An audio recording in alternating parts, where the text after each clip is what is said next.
Paul, it's great to see you here again today at London Film and Comic Con. Now, everyone wants me to ask you about something you mentioned recently about the Five-ish Doctors reboot coming back for a sequel. So what can we expect? He's shooting me mouth off. I only happened to mention that in passing that when we were in America recently, Peter was there, I was there, Colin was there, Sylvester was there, and Peter got his camera out and started doing it again, essentially. Now it may or may not come to anything. Now it sounds like I'm trying to quash a rumour. I'm not, because I know he'd like to do something, but it could take months. So there you go. I know as much as you do. What would you like to see happen? What would you like to the story to be this time? What, in the Five-ish Doctors? I have no idea, but I do know one thing. I'd like to be in it, because in the Five-ish Doctors last year, I was available for just one afternoon, so that's why I was away working in Ireland, and when I saw it, I was a little bit miffed that I wasn't in it more, But yeah, so I'd like to be in it more. We want to see you back for that, and also, I mean, great cast, wasn't there? So many people in it. Who would you like to see it in this time? What, you mean like Jackson and all them? Yeah, that was just. But I didn't know that was going to happen either. That was clever. I don't know, just heroes of mine, maybe. Yeah.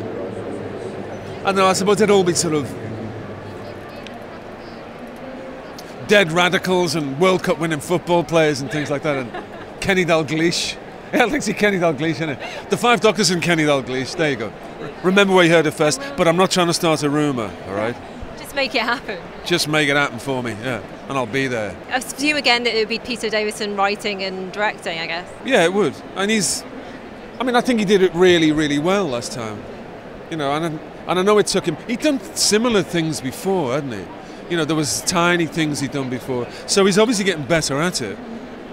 And I know with the Five-ish Doctors that the BBC, of course, latterly anyway, got involved, and so there was more. There may even have been a little bit of money for it. So whatever happens, it's going to be better than the last time. So, It's pretty damn cool last time, wasn't it? What I mean is, in terms of the production, and I know more money doesn't always, equal better, but he's got a chance, Yeah. Now, you mentioned also recently that you wouldn't mind being part of the Game of Thrones world, joining that. Yes, you did. They're all here today. Actually, they were here today and yesterday. Tell you what, they got their work cut out. But that's just everywhere, isn't it? That's just ubiquitous. Do you watch it? I've watched a few episodes of it. But the thing is with them, I've missed 2-3 series of it, whatever it is. So to come in the middle of something like that's hard. So I don't know what's going on. But nevertheless, I know everyone else that's in it. Everyone else I know seems to be in it. So I'd like to join in as well, please, if you're out there. If you could come in and I know you don't know it well, but it's a world of kind of set in medieval-ish times, but in a fantasy medieval. Yeah, fantasy medieval, and there's a lot of murder, there's a lot of sex, there's a lot of politics. What kind of character would you like to play in that world? Kind of a goodie, a baddie? Well, look at this face. What would it be? It would probably be... I wouldn't be an aging roue, right, would I? Because that's like a Charlie Dance thing. But what I'd probably be is... or Nigel Havers. But it would have to be probably an imposter. Yeah, all my working life, I've seemed to, with regularity, it's got imposter roles. So probably an imposter, but like a spy or some ambassador that ends up being the murderer sort of thing, or the one you trust all the way through, only to find out at the end that he did it, sort of thing. That's me. And there's a lot of crazy deaths in Game of Thrones. I don't know if you've seen any of them in the episodes you've seen. Kind of deaths by getting gold poured on your head. Yeah. All sorts of crazy stuff. And when someone dies in Game of Thrones, they always splash somebody else. It's them kind of deaths. They're not content just to croak. They have to be all over the place, splashing their enemies. So if you were in Game of Thrones and you could have whatever death you liked, how would you like to die in that crazy way? I'd like to die like Socrates. I would, yeah. Drinking the hemlock of my choice. I would. Despite this, yeah, I would.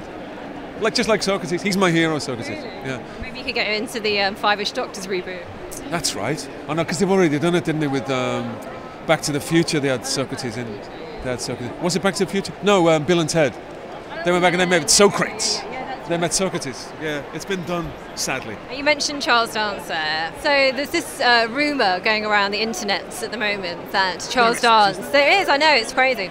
That Charles Dance could be the new master on Doctor Who. What do you think of that? Well, I've never heard it. What do you think of that? What if Charlie did it? That'd be great. He's a fantastic actor. And he's still got a twinkle, Charlie. You know, I don't know where he gets it from, but he's always had it. And it's something obviously you can't destroy. That'd be a good idea, I think. What do you think it brings to... The Master's never going to go away, is he? And rather like the Doctor himself, you know, because he is a Gallifreyan. You know, he's a Time Lord. You know, he can take any guise. So I suppose he can look like an aging roue from the depths of space. What do you think Charles Dance in particular brings to that role of the Master? Great gravitas, old-fashioned charm, and are you old enough to remember Clifford the Dragon? The adverts. Well, then it's hard to describe to you. No, it was an advert, yeah, for mouthwash, I think. Anyway, it's too convoluted. Yeah, Charlie is Clifford the Dragon in my view. He'll know what it means. Paul, have you got a message for your fans out there who want to see lots more of you in everything, but particularly Doctor Who? Have I got a message? The message is I signed the petition as well, so I'm right in there with you. So actually, we had Stephen Moffat here yesterday, and it was a relief in one way. It was great to have him here, but it was a relief that he was here to field all those questions that normally we get asked. You know, when's it going to happen? Is there any secrets? What can you tell me about the future? Will you get a spin-off? And so Stephen was, you know, gently, or less and less gently as the thing went on, trying to field these questions. So now he knows. So so watch this space. What did he say to people who are asking those questions? Well, he tended to say that he didn't know because he hadn't thought of it yet. And you can kind of appreciate it. You know, in a sense, he's the boss. So, and he tends to be rather 11th hour with most of what he says so anyway. And he certainly was at night at the Doctor. It's going to happen tomorrow, but I haven't written it yet. I'll write it tonight, sort of thing. So I guess in that spirit, if anything was going to happen with any one of us, we would know the week before. So whenever you hear about rumours and, I hear there's this rumour and it goes on for months and months, it can't be true because, you know, if it's going to happen quickly, you know. Are you available? Yes. Would you like to come? We start Monday. That's how it works. Well, we look forward to you getting that phone call, Paul. Thanks so much for talking to us again. Thank you very much. Keep watching the skies.